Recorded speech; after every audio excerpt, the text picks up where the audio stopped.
Hello, my name is Jake Hubbard. Today I will be presenting to you about my internship and my job at University City Swim Club as a swim club coach. So, let's get into it. All right, so first off, our club, what we do, our impact, our overview. We're a swim club in the University City area, our main pool being at the natatorium, which is a part of the high school. And as well, we swim at Heman Park Pool during the summer. So we have about in our club program, we have anywhere between, let's say, 60 to 70 kids between our three levels, which are level 1, level 2, and level 3. So that's more of our competitive side, and like I said, we have about 60 to 70 kids in that club at that club level. And then as well, we also have a swim lesson program, which we have about 30 to 40 kids who are involved in that in total. So that's our club in our community. We have been around for, I think around 50 to 60 years. The club has a very historic history in University City. As well, swimming has been very historical in University City with multiple state championships from the high school back in the 60s and 70s.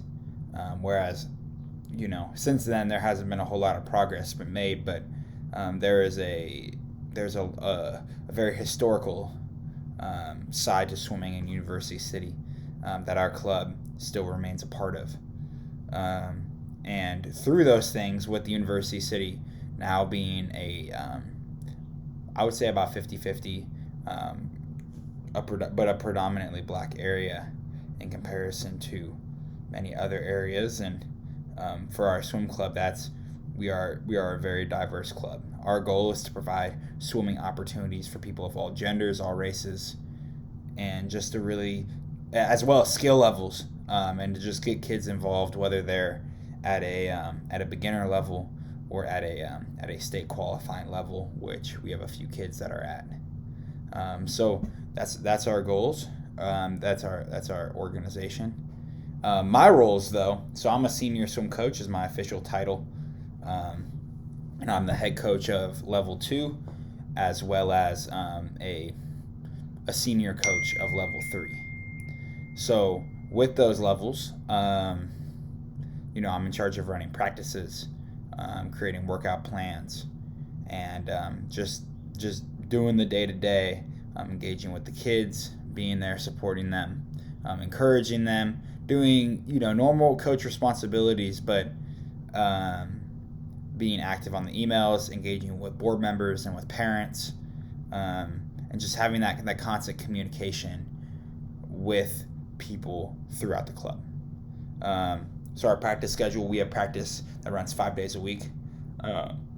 Those days being Monday through Thursday, and then as well as Saturday. And our schedule itself, our level 1 and 2 runs about 45 minutes. Level 3 is about an hour 15. And then our swim lesson instruction program runs only on Saturdays at this point, and that will adjust when the summer rolls around. But at this point, we're just on Saturdays for an hour. So that's kind of the structure of our program, and those are my roles. So my actions. Oh, we cannot see that. 1 second. Kind of cut off my head, but it's okay. So the goals. My goals coming into the club. I've coached other places before. This is my 4th team that I've coached with, but this is the longest that I've coached at one team, coming up on 10 months here. At any stint, I've mainly been a seasonal coach, so this has been my first full-time coaching gig. But from the jump, being a positive influence on the kids is incredibly important to me, and just helping them develop into young men and women through a sport that I enjoy. Swimming is a great sport. It really helped me grow in many ways. So I want to see that same thing for the kids. So pushing them and encouraging them, being there, supporting them, and just being a good role model is something that I strive to do. for my kids. And then as well for me, learning and growing as a leader and a communicator is just super important. I desire to grow in those areas. I think communication is something that I still struggle with, communicating consistently, concisely, and well. So I'm learning that through my experience, how to communicate different workouts, how to communicate what we're doing, how to communicate well with my coaches, and just have that constant relationship with them, as a good leader should. So I'm learning that through that, but mainly as well engaging an audience and just dealing with a bunch of kids, honestly, which isn't always the easiest, but it's good. And then another goal of mine was just to have a job where I had consistent hours, and a consistent income during the school year. I'm doing something that I enjoy, something I'm going to learn from. I've worked a lot of different places in the past, in retail, in management, coaching, guarding, a lot of different things. But the one thing that really stuck out to me about this club was they were willing to pay a living that could support me. But then on the other side of that, having consistent hours, but also flexibility was something that I really was desiring in a coaching job, and they've done a great job of just being there for me. But when it comes to what I've learned, so I've learned a lot about leadership, being here, leading a team, leading a group, encouraging, motivating, and just being supportive to the kids, to my fellow coaches, to our community. That's been a big aspect of learning for me. Another one has been structure. How do I structure effective workouts? How do I structure my weeks and my months together so the kids can build off of their prior skills? Another one is, how do I plan those things out? So then thinking those through in my head. And I've begun reflecting a lot more when it comes to my coaching, and having a way that I'm doing that is I have a nightly journal now, where after each practice I'm documenting down what we did, what went well, and what didn't went well. I learned that from one of the professional interviews I did through this class, from Coach Bill Shalley, who I talked to, and he recommended that would be a good way to improve my coaching. So I've implemented that, and that's helped over the last. I've done it for about a week now, and that's been a good step. But I just my goal is to be consistent with that. And then the last thing is communication. How can I communicate clearly what I'm trying to say, the point that I'm trying to get across? How can I communicate clearly with my other coaches, and just how can I be upfront and frank with those things? But within the same breath, how can I just communicate clearly to the kids about what we're doing, and what my goals are for them?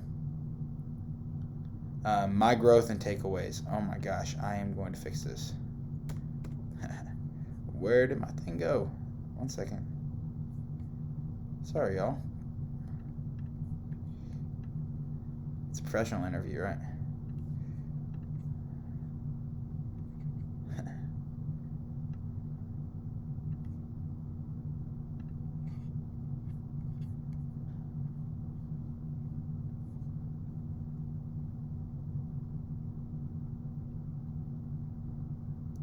Okay, so my growth and takeaways.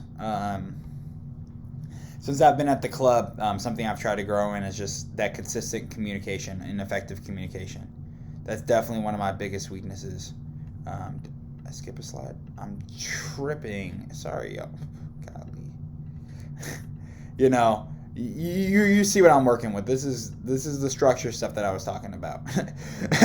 So, but yeah, trying to grow as a consistent and effective communicator, that's still one of my biggest weaknesses and something I'm working to grow in. I desire to grow in that well. I think part of it is just having a heart where I am recognizing the way that what I say and how I say, and what impact it has on other people, and then also how to say what I am thinking, in a way that is good for them. So I'm learning that, still learning gentleness, but also balancing that with saying what needs to be said. And it's tough, so I'm definitely learning some of those skills. Another one is planning and reflecting. As you can see by this presentation, I'm still weak in my planning. Even though I thought I had things planned out, I'm desiring to be someone who's able to be planned for the unexpected, instead of just winging it. But then after the fact, being able to reflect over, okay, what went well here, what didn't go well, and then being able to work on those things, to improve in those ways is definitely something that I'm trying to do in a better way. So like I mentioned earlier, the notebook and the journal, that's not just in my coaching. That is something that I've done for months in my life, just in my daily life, reflecting on the days, reflecting on things that went well. Also reflecting on the ways that I've been encouraged by other people has been something that I've done for a while now.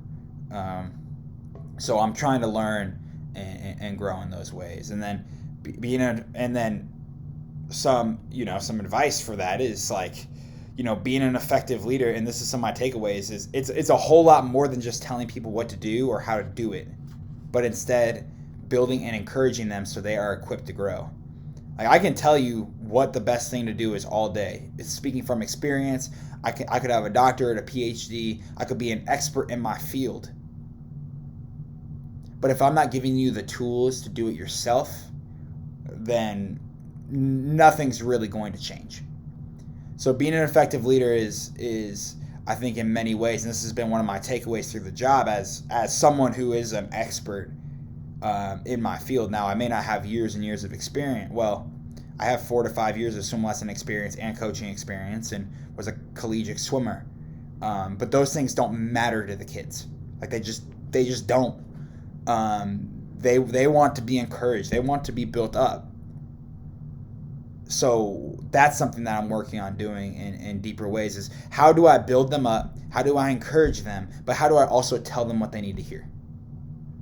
And it's hard. It's really hard, and I'm learning that as I'm coaching. I'm learning that as I'm going, how to do that in deeper ways. Takeaways and advice. So I think one of the most important things about any job, life situations, anything, is showing up not just when you have to, but being able to show up outside of the job emotionally. So I have an example of this for me. A former coach that was apparently, I've never met the guy, but he was a staple for the team. He died about 1.5 years ago. This was before my time. Well, it may have been 2 years ago. It was somewhere around there. It was before me. I didn't know him, but he meant a lot to the people who I'm around now. He meant a lot to my coworkers. He meant a lot to some of my kids who knew him. He meant a lot to the families in our community, in our swimming community, in the masters community that our team also has. I forgot to mention, we have a master's program with 20 to 30 adults who come in consistently, swim in the morning, who support our program. That's rare, but this man meant a lot to them. I may have never known him, but that didn't affect that when they were having a memorial service for him for his 1 year anniversary. I made sure I showed up. Because it's a whole lot bigger than me. So when you know about things like that, and when you're made aware that there are things that you can do outside of the job that are important to those around you, I think stepping up and doing those things are incredibly important, making that a priority.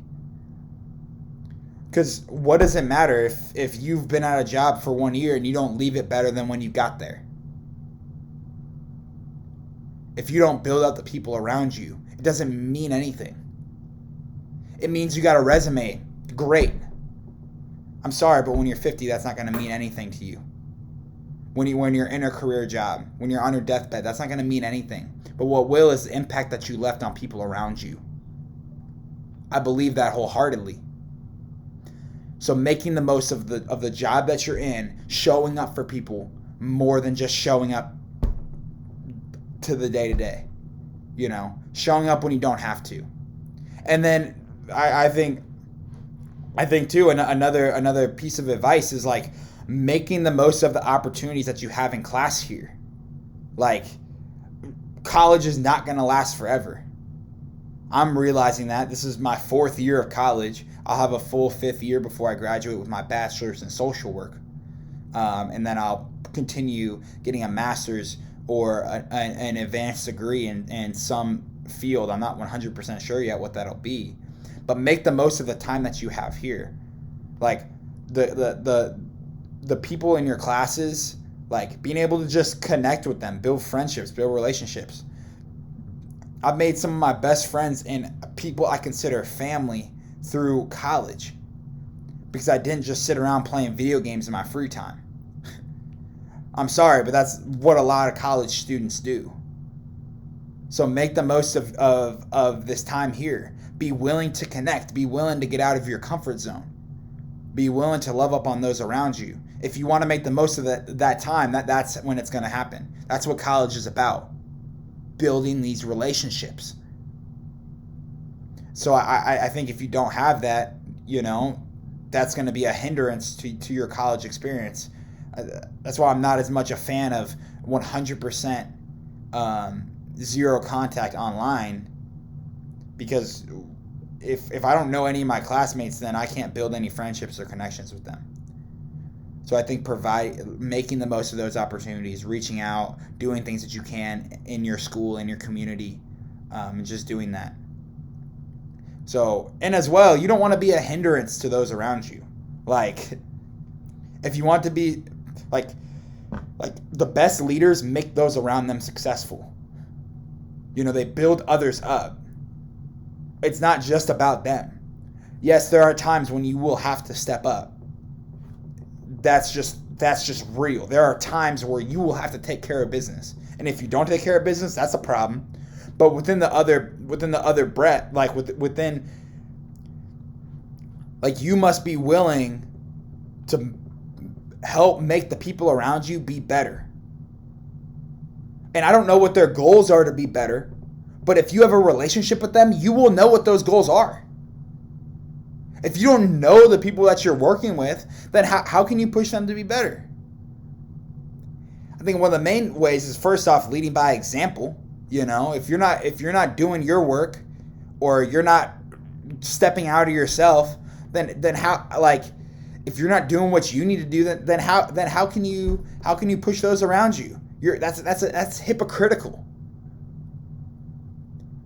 So doing what you say you're going to do and building those up around you is crucial. I'm super engaged in campus ministry here, called RCM. That has been crucial to our success as a ministry, has been being able to step out and be uncomfortable. And I learned that from many mentors and leaders around me, who have poured into my life, who have seen something in me that I couldn't see in myself. So hopefully when you're reading this, you're encouraged to do that same thing. And then through that, reflect what went well, what you did well. Reflect on the ways in which you are living your life. Because college is a whole lot more than just a piece of paper. It's a whole lot more than just a piece of paper. And if you're not reflecting on what you're learning on, and you're just breezing by, or if you're not reflecting on the ways that you're learning on with stuff outside of the classroom, which personally I think is some of the most important. Now I'm no expert, but I think, if you're not reflecting on the ways that you're growing as a person throughout your college experience, and instead you're up late partying every night or playing video games till 3 a.m., and waking up at noon, you're not going to get out of college what you want to get out of college. So reflecting on those things is incredibly important. Building those relationships, building those connections. That goes to all that goes to first year students, sports management students, social work students, high school students. I don't to students like me who have been doing this for a few years. If I didn't have people pour into me like I did, I would not be here saying the same stuff. This is what I've tried to model my life after. And I haven't done it well all the time. I just haven't. I've fallen short, and been a crappy teammate and group mate to be with. especially falling short in consistent communication with the I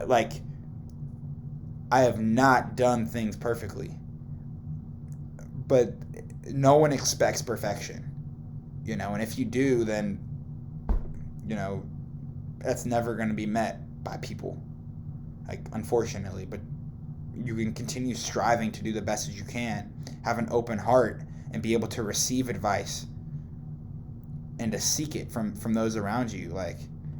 When you see someone doing something well, don't just assume that you can do it better, but instead ask them how they are doing it well. I think that should be obvious with sports, for sports management students. I don't know.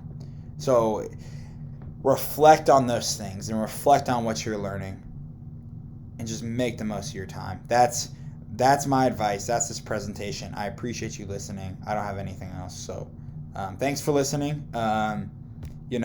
If you're free to email me if you have questions, or I appreciate you listening. So thank you.